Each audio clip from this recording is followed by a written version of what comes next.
Welcome to all of you. मैं अजय कुमार रावल आज आपके लिए लेकर आया हूँ प्रश्न बैंक पर आधारित टेस्ट एवं अभ्यास कार्य जो वार्षिक परीक्षा के लिए अति महत्वपूर्ण हैं। क्लास 11th इतिहास विषय से चैप्टर 10th मूल निवासियों का विस्थापन, जिसमें आप ऑस्ट्रेलिया और अमेरिका के मूल निवासियों के बारे में पढ़ेंगे। इस चैप्टर का संपूर्ण हल आदर्श आंसर सहित आपको मिलेगा। साथ ही वस्तुनिष्ठ प्रश्नों की तर्ज पर तैयार होंगे निबंधात्मक प्रश्न भी। आप मेरे YouTube चैनल योर डेस्टिनेशन को जरूर सब्सक्राइब करें ताकि लेटेस्ट वीडियो की सूचना आपको समय पर मिल सके। इस चैनल पर आप पाएंगे 11th 12th NCERT से संबद्ध इतिहास की टेस्ट श्रृंखला। एक ही वीडियो में संपूर्ण चैप्टर का सार मिलेगा, सीखने का एक नया तरीका, एक नए अनुभव के साथ। बोर्ड द्वारा जो प्रश्न बैंक जारी किया गया है वो आपको स्क्रीन पर दिखाई दे रहा है। इन्हीं क्वेश्चन के हम आदर्श आंसर इस वीडियो पर चर्चा करेंगे।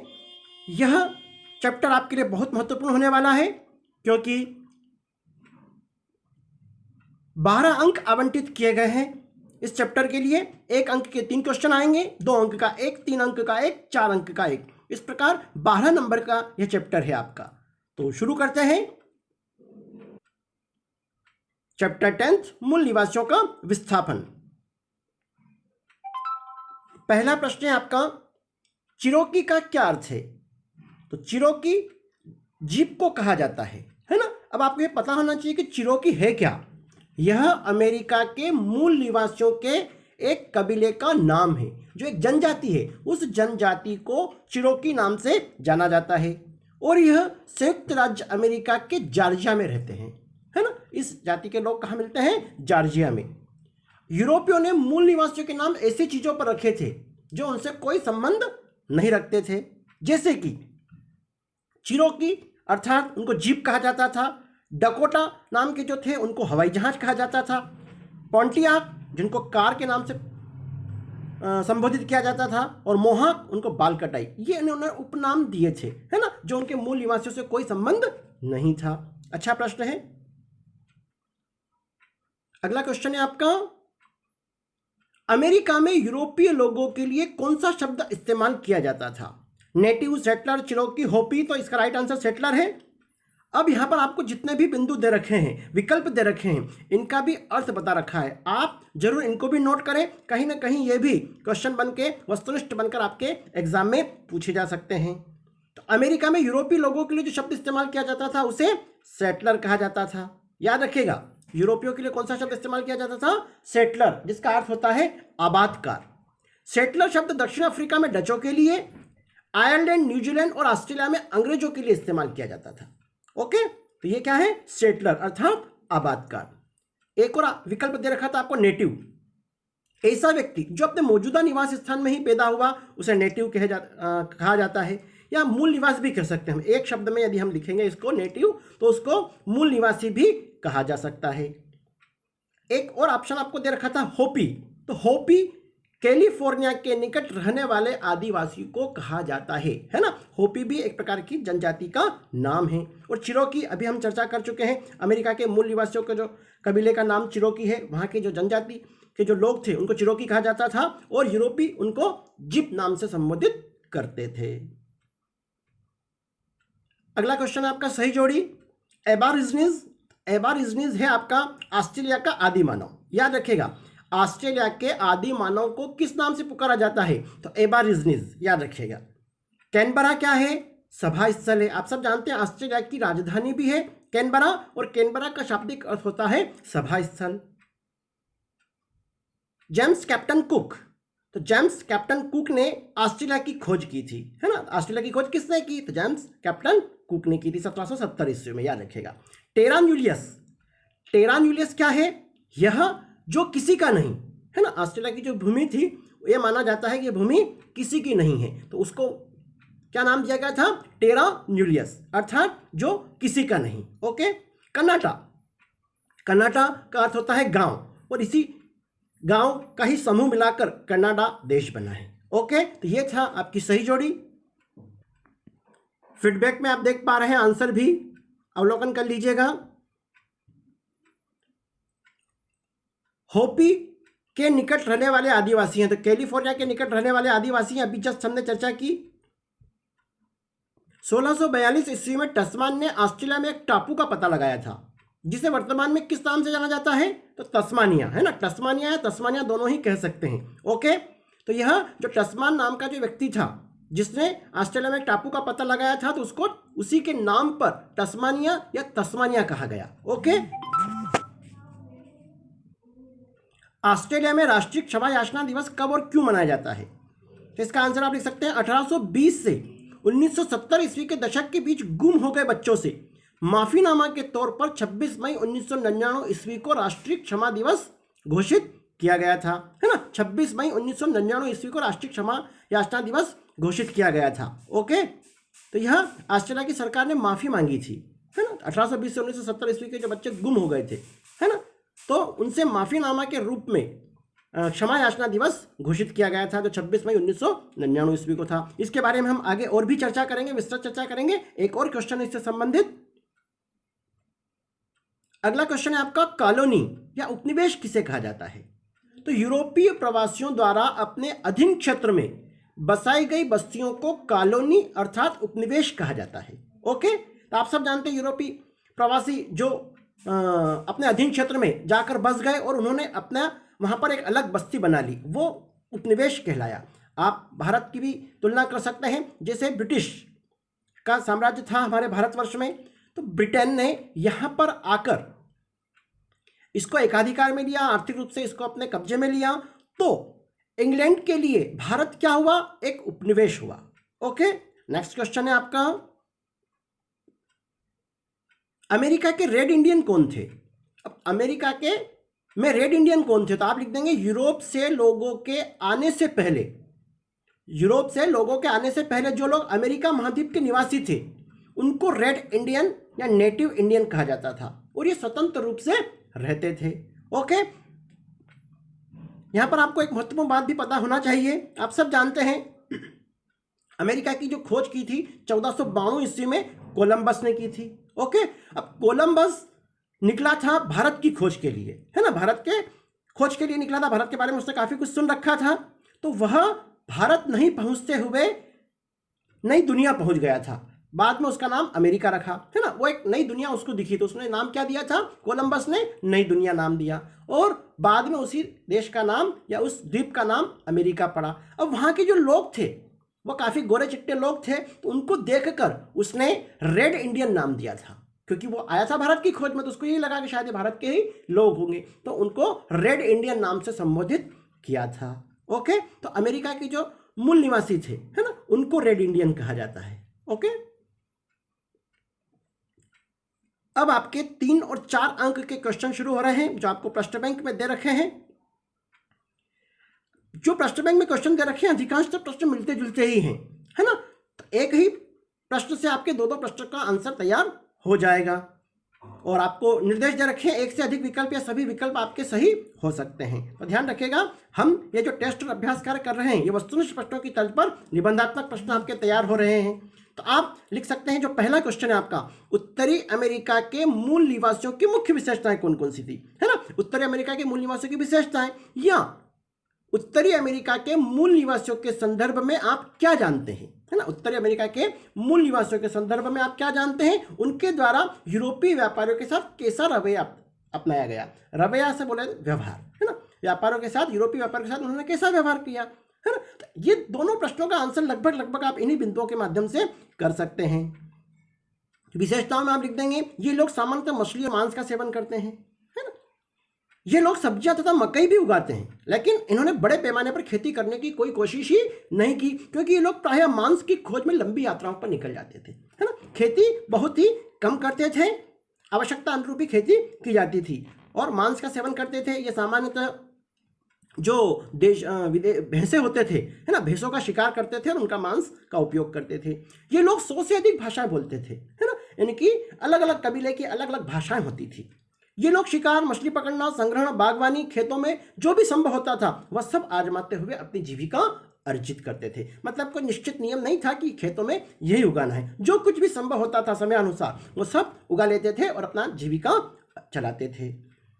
अब लास्ट जो बिंदु है ये आपका बहुत महत्वपूर्ण बिंदु है। औपचारिक संबंधों को बनाना, मित्रता स्थापित करना और उपहारों का आदान प्रदान करना उनकी परंपरागत विशेषताएं थी। तो आप इसको थोड़े से शब्दों को चेंज करना पड़ेगा आपको। जैसे आपका जो अथा वाला जो क्वेश्चन था, यूरोपीय व्यापारियों के साथ कैसा रवैया अपनाया, तो उनके साथ औपचारिक संबंध बनाए, मित्रता पूर्ण व्यवहार किया उनके साथ में, है ना। जब अमेरिका में बाहर के लोग, यूरोपीय लोग जब आए तो उनसे उन्होंने मित्रवत व्यवहार किया, है ना। जैसे एक मित्र दूसरे मित्र से मिलता है, ऐसे मित्रवत व्यवहार किया। तो आप थोड़े से शब्दों को चेंज करना रहेगा। ओके, अच्छा प्रश्न है, आईएमपी है, परीक्षा में आने की संभावना है। उत्तरी अमेरिका में मानव के प्रारंभिक विकास का संक्षिप्त परिचय दीजिए, है ना। अब उत्तरी अमेरिका में जो मानव का प्रारंभिक विकास हुआ वह कैसा हुआ, संक्षिप्त परिचय आपको यहाँ पर देना है। तो आप लिख सकते हैं, उत्तरी अमेरिका में मानव का प्रारंभिक विकास लगभग 30,000 वर्ष पूर्व माना जाता है ना। उत्तरी अमेरिका में जो लोग बसे हैं वो लगभग 30,000 वर्ष पूर्व माना जाता है कि यह एशिया के रास्ते यहाँ आकर बसे थे। ओके, 10,000 वर्ष पहले अंतिम हिमयुग के दौरान यह लोग दक्षिण की ओर बढ़ गए और वहीं अपना निवास बना लिया, है ना। 10,000 वर्ष पहले वहां पर हिमयुग आया था। हिमयुग मतलब चारों तरफ बर्फ ही बर्फ हो गई थी, है ना। तो हिमयुग आया था, तो यहां से यह लोग दक्षिण की ओर बढ़ गए थे और यहीं अपना निवास स्थान इन्होंने बना लिया था। ओके, प्रारंभिक काल में क्षेत्र की जलवायु में स्थिरता न होने के कारण जनसंख्या काफी कम थी, है ना। पहले वहां का जो प्रारंभिक काल में वहां की जो जलवायु थी वो स्थिर नहीं थी, है ना, इसलिए वहां पर जनसंख्या काफी कम थी। जब लगभग 5,000 वर्ष पूर्व यहाँ की जलवायु में पहले की अपेक्षा ज्यादा स्थिरता आने लगी तो यह जनसंख्या में बढ़ोतरी हो गई, है ना। कई सारे लोग, जो कबीले के लोग थे, जो मूल निवासी थे, वो वहां पर आकर बसने लगे। ओके, 5,000 वर्ष पूर्व यहाँ की जलवायु में स्थिरता आई और जनसंख्या में बढ़ोतरी होती चली गई। तो ये उत्तरी अमेरिका के मानव का प्रारंभिक विकास के बारे में हमने यहाँ पर वर्णन कर रखा है। आप चाहें तो इसमें एक आध बिंदु और बढ़ा सकते हैं। उत्तरी अमेरिका के मूल निवासियों ने नदी घाटी के साथ साथ बने गांवों में समूह बनाकर रहना शुरू कर दिया और सामान्यतः ये लोग मछली और मांस खाते थे, है ना। ये भी बिंदु आप चाहें तो ऐड कर सकते हैं। अगला क्वेश्चन है आपका, अमेरिका के लिए फ्रंटियर के क्या मायने हैं, है ना। अमेरिका के लिए फ्रंटियर, अब फ्रंटियर होता है सरहद, फ्रंटियर का अर्थ होता है सरहद। जैसे किसी आधिपत्य वाले क्षेत्र की सीमा को फ्रंटियर कहा जाता है ना। किसी आधिपत्य वाले क्षेत्र की सीमा को फ्रंटियर कहा जाता है, मतलब वही सरहद, हम जिसे सामान्य भाषा में कह सकते हैं सरहद का क्या महत्व है। ओके, तो हम लिख सकते हैं, संयुक्त राज्य अमेरिका ने अपने साम्राज्यवादी नीति के तहत दक्षिण में फ्रांस से लुइसियाना और रूस से अलास्का खरीदा, है ना। जब संयुक्त राज्य अमेरिका शक्तिशाली बना, आप सब जानते हैं संयुक्त राज्य अमेरिका कई सारे अलग अलग राज्यों का एक संघ है। ओके, तो संयुक्त राज्य अमेरिका ने अपनी साम्राज्यवादी नीति के तहत दक्षिण में फ्रांस से लुइसियाना और रूस से अलास्का खरीदा।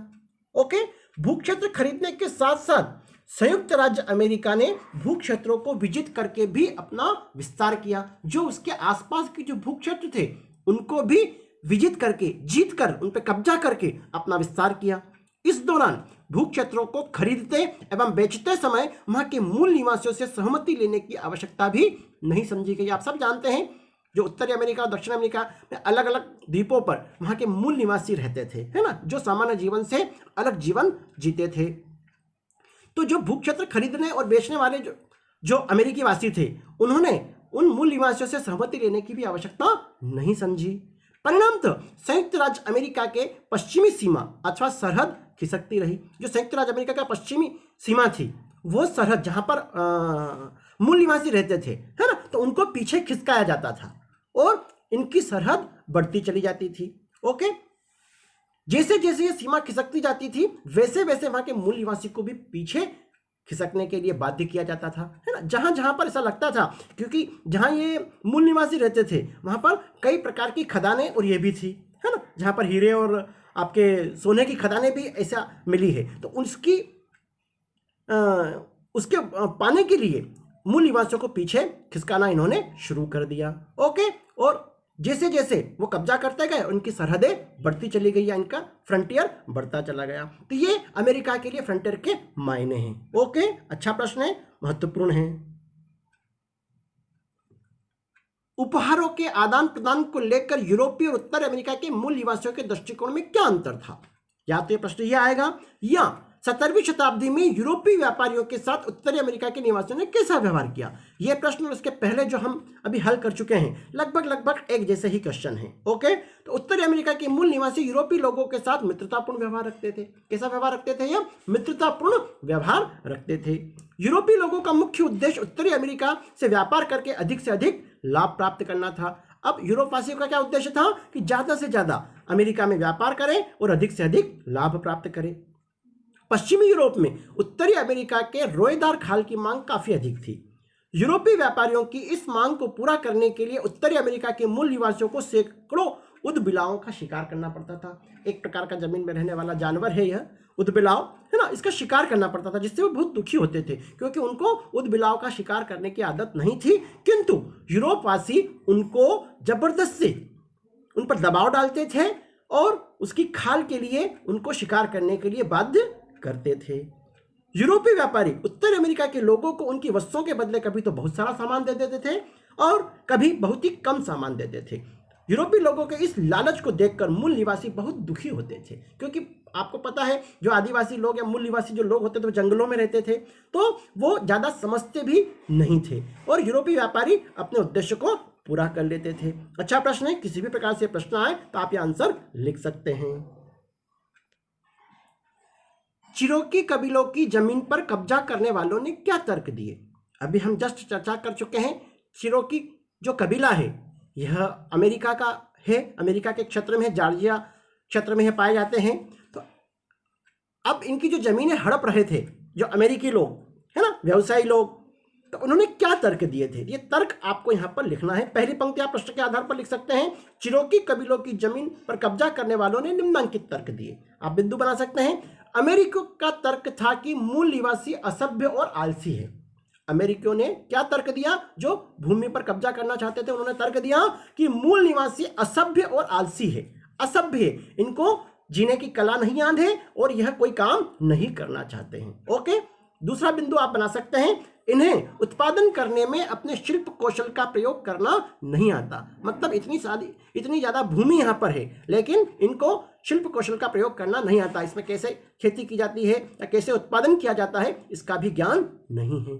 तीसरा बिंदु आप बना सकते हैं। इन्हें यूरोपियों जैसे कपड़े पहनने में भी कोई रुचि नहीं है। आप सब जानते हैं मूल निवासी जो होते हैं वो आधे कपड़े और उनकी स्टाइल के कपड़े पहनते हैं, तो ये भी यूरोपवासी कहते थे कि इनको कपड़े पहनने का भी ढंग नहीं याद है। इस प्रकार ये तर्क दिए और उनकी जमीन छीन ली गई, है ना। इस प्रकार के तर्क देकर अमेरिकियों ने चिरोकी कबीले अर्थात मूल निवासियों से उनकी जमीन छीन ली और मूल निवासियों को छोटे छोटे इलाकों में कैद कर दिया।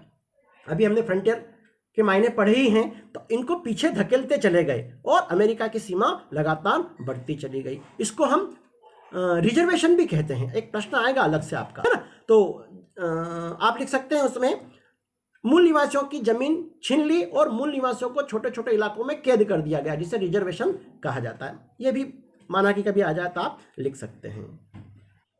अगला क्वेश्चन है आपका, इतिहासकारों ने ऑस्ट्रेलिया के मूल निवासियों को इतिहास की पुस्तकों में शामिल क्यों नहीं किया, है ना। अब आप सब जानते हैं जो इतिहास आप और हम भी पढ़ रहे हैं यही यूरोपीय इतिहासकारों के आधार पर ही लिखा गया है। ओके, तो इतिहासकारों ने ऑस्ट्रेलिया के मूल निवासियों के को इतिहास की पुस्तकों में शामिल क्यों नहीं किया था?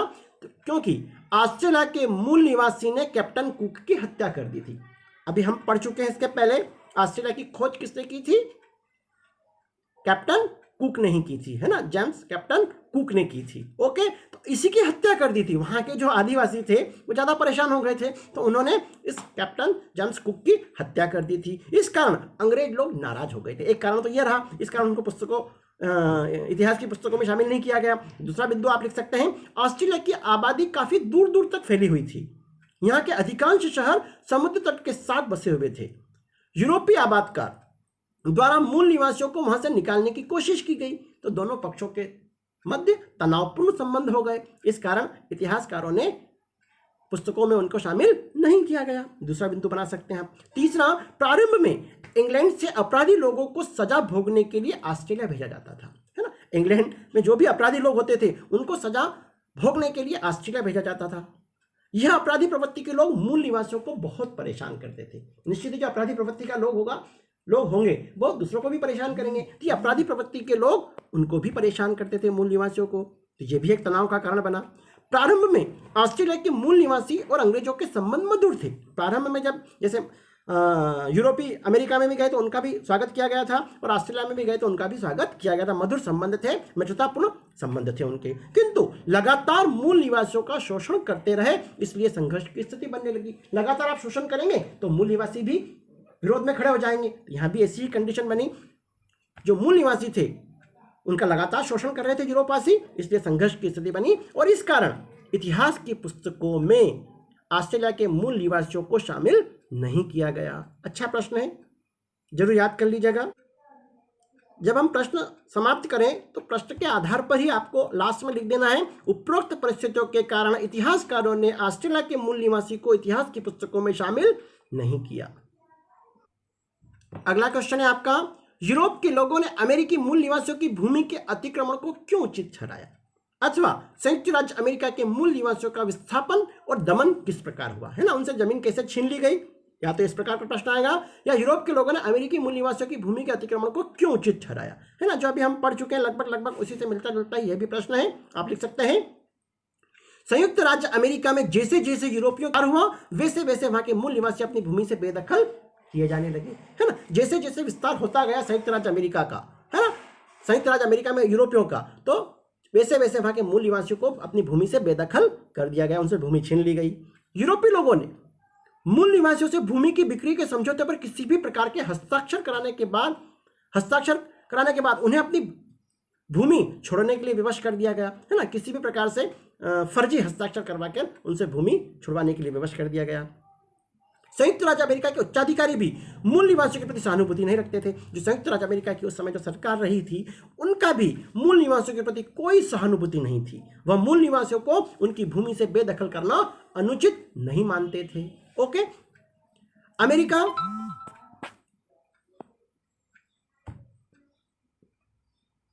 के एवं यूरोपियों के शिक्षित लोग मूल निवासियों को असभ्य और आलसी कहते थे, उनका शोषण करते थे, जैसे अभी हमने चर्चा करी, है ना। लगभग दोनों क्वेश्चन मिलते जुलते ही हैं, चलेगा। मूल निवासियों के क्षेत्र में यदि सोना, शीशा या तेल जैसे खनिजों का पता चलता था तो उन्हें भूमि से बेदखल कर दिया जाता था या उनको पीछे खिसकाया जाता था, है ना। ओके, अच्छा प्रश्न है। अगला क्वेश्चन है आपका, गोल्ड रश से किस प्रकार औद्योगिक विकास संभव हुआ। या तो प्रश्न इस प्रकार आएगा, या गोल्ड रश से क्या अभिप्राय है, उत्तरी अमेरिका के संदर्भ में गोल्ड रश को स्पष्ट कीजिए। ओके, अब आपको यहां पर सबसे पहले गोल्ड रश समझाना है। गोल्ड रश नाम से ही क्लियर है, गोल्ड मतलब सोना होता है, रश का अर्थ होता है भीड़, मतलब सोने की भीड़। अब सोने की भीड़ से तात्पर्य यहां पर है कि सोना की दौड़ में आम लोगों को शामिल होना, है ना। तो आप लिख सकते हैं गोल्ड रश, डैश करके आप गोल्ड रश का अर्थ बताना है, गोल्ड रश का अभिप्राय करके आप लिख सकते हैं, गोल्ड रश उस आपाधापी का नाम है जिसके अंतर्गत बड़ी संख्या में यूरोपीय लोग अपना भाग्य संभाल लेने की उम्मीद के लिए अमेरिका जा पहुंचे थे, है ना। वहां पर अमेरिका के बारे में उनको पता चला कि सोने की खदानें हैं, और इसकी चाह में कई सारे यूरोपीय वहां पर जाकर अपना भाग्य संभाल लेने की उम्मीद के लिए अमेरिका जा पहुंचे थे। यह है गोल्ड रश। ओके, तो एक नंबर के लिए आप गोल्ड रश लिख सकते हैं। गोल्ड रश उस आपाधापी का नाम है जिसके अंतर्गत बड़ी संख्या में यूरोपीय लोग अपना भाग्य संभाल लेने की उम्मीद के लिए अमेरिका जा पहुंचे। ओके, अब आपको बताना है किस प्रकार औद्योगिक विकास संभव हुआ इस गोल्ड रश से। तो बाकी बिंदु आप बना सकते हैं। गोल्ड रश के परिणाम स्वरूप संयुक्त राज्य अमेरिका में वृहद औद्योगिक विकास प्रारंभ हो गया। वृहद मतलब बहुत बड़े पैमाने पर औद्योगिक विकास प्रारंभ हुआ। इसके तहत रेलवे लाइन का निर्माण किया गया। सबसे पहले आप सब जानते हैं औद्योगिक विकास के लिए जरूरी है तो यातायात के साधन भी होना बहुत जरूरी है। इसके पहले हम औद्योगिक क्रांति के अंतर्गत पढ़ चुके हैं। तो रेलवे लाइन का निर्माण किया गया सबसे पहले। वहां पर रेलवे के निर्माण से वह कारखानों की स्थापना बहुत तीव्र गति से हुई, है ना। सामान का लाना ले जाना रेलवे से बहुत सुलभ हो गया, तो सबसे कारखानों की स्थापना बहुत तीव्र गति से हुई। संयुक्त राज्य अमेरिका में खेती का भी बड़े पैमाने पर विकास हुआ। कृषि योग्य भूमि के विस्तार के लिए बड़े बड़े क्षेत्रों को साफ करके उन्हें क्षेत्रों के रूप में उपयोग किया जाने लगा, है ना। बड़ी बड़ी जो भूमि थी, कृषि योग्य भूमि थी, उनका विस्तार करके वहां पर भी भूमि की जाने लगी, खेती की जाने लगी। इस प्रकार यह गोल्ड रश के बारे में आपको यहां बताया गया है। अच्छा प्रश्न है, वेरी वेरी IMP है। अब आपको फीडबैक में दे रखा है ये जो गोल्ड रश की जो घटना हुई थी, यह 1840 ईस्वी में संयुक्त राज्य अमेरिका के कैलिफोर्निया नामक स्थान पे सोने के कुछ चिन्ह प्राप्त हुए थे। इस घटना ने ही गोल्ड रश को जन्म दिया और यूरोपवासी अपना भाग्य आजमाने के लिए वहां पर पहुंच गए। ओके, अब हम आ गए हैं अंतिम क्वेश्चन पर। 1970 के दशक में आई बदलाव की लहरों के कारण ऑस्ट्रेलिया के मूल निवासी के जीवन पर क्या प्रभाव पड़ा? वैसे यह प्रश्न आपको प्रश्न बैंक में दे रखा है 4 अंक में, लेकिन हमने अभी इस टेस्ट और अभ्यास कार्य में अभ्यास के लिए इस प्रश्न को दिया है क्योंकि यह ज्यादा महत्वपूर्ण नहीं है, लेकिन फिर भी इसका आंसर आपको उपलब्ध करवाया गया है। 1970 के दशक में आई बदलाव की लहरों के कारण ऑस्ट्रेलिया के मूल निवासियों के जीवन पर निम्नलिखित प्रभाव पड़े। पहली पंक्ति आप प्रश्न के आधार पर लिखना आना चाहिए। यह तरीका आप बहुत अच्छी तरीके से सीख लीजिएगा। जमीन के अतिरिक्त एक और मुद्दा था जो मिश्रित रक्त वाले यूरोपीय बच्चों का था, जिन्हें उनके आदिवासी रिश्तेदारों से छीन लिया गया था, है ना। अब यह बहुत पूरा वर्णन नहीं किया जा सकता है, मैं आपको संक्षेप में बता देता हूं। जमीन तो छीन ली थी यूरोपवासियों ने ऑस्ट्रेलिया के जो मूल निवासी थे उनसे, और एक और थी जो मिश्रित रक्त वाले यूरोपीय बच्चा। मिश्रित रक्त वाले यूरोपीय बच्चों से तात्पर्य है वहां के जो आदिवासी लोग जो थे, है ना, उनसे भी यूरोपवासियों ने संबंध बनाए और उनसे जो बच्चे पैदा हुए थे उन बच्चों को आदिवासी जो रिश्तेदार थे उनसे दूर कर दिया गया था। ओके, तो इन मुद्दों के समर्थन में ऑस्ट्रेलिया में प्रबल आंदोलन खड़ा हुआ, जिसके परिणाम स्वरूप सरकार ने उनके लिए कई महत्वपूर्ण निर्णय उनके पक्ष में लिए थे, जिसमें मूल निवासियों से छीनी गई भूमि को पुनः लौटा देना चाहिए। क्या निर्णय हुआ कि जो ऑस्ट्रेलिया के मूल निवासियों जो भूमि छीन ली गई थी उनको पुनः लौटा देना चाहिए। पिछली गलतियों को सुधारने का प्रयास किया जाना चाहिए। जो पिछली गलतियां हुई है उसको सुधारने का प्रयास किया जाना चाहिए। गोरों और रंग बिरंगे लोगों को अलग अलग रखने के प्रयास में बच्चों के साथ जो अन्याय हुआ है उसके लिए सार्वजनिक तौर पर माफी मांगना चाहिए, है ना, क्योंकि जो वर्ण संकरित बच्चे जो पैदा हुए थे मूल आदिवासियों से और यूरोपियों से, तो वो रंग बिरंगे या कह सकते हैं काले गोरे हुए थे, तो उनको इन्होंने अलग कर दिया था। तो इसके लिए भी क्षमा याचना जो ऑस्ट्रेलिया की जो सरकार थी उन्होंने क्षमा याचना की और सार्वजनिक तौर पर इसके लिए माफी भी मांगी थी। इस प्रकार मूल निवासियों को उनका अधिकार दिए गए और समाज की मुख्य धारा में जोड़ने का कार्य किया गया था। और आप सब जानते हैं यह जो राष्ट्रीय क्षमा याचना जो दिवस था वो इसी से संबंधित था, है ना। 26 मई 1999 ईस्वी को ऑस्ट्रेलिया की सरकार ने इन मूल आदिवासियों से माफी मांगी थी। ओके, तो ये आपका टेस्ट और अभ्यास कार्य पूर्ण हुआ। टेस्ट सबमिट करने के बाद व्यू स्कोर आपको दिखाई दे रहा है। अब हम व्यू स्कोर पर चलते हैं। 100% अंक अर्जित कर चुके हैं, तो निश्चित ही इस टेस्ट और अभ्यास कार्य में हमने जिन क्वेश्चन पर चर्चा की है वो सभी सही है और यह आदर्श आंसर आपकी वार्षिक परीक्षा के लिए अति उपयोगी साबित होंगे। वीडियो पसंद आया हो तो लाइक एवं शेयर जरूर करें और आपके कोई सुझाव हो तो मुझे कमेंट बॉक्स में जरूर बताएं और किसी प्रश्न को समझने में भी यदि कोई प्रॉब्लम आ रही हो तो मुझे जरूर बताएं। इसी प्रकार 11th एवं 12th इतिहास विषय के प्रत्येक चैप्टर के टेस्ट एवं अभ्यास कार्य मेरे YouTube चैनल पर उपलब्ध हैं, आप जरूर अवलोकन करें। अन्य चैप्टर के लिए आप जुड़े रहें मेरे साथ, सीखने का एक नया तरीका एक नए अनुभव के साथ। धन्यवाद। जय हिंद।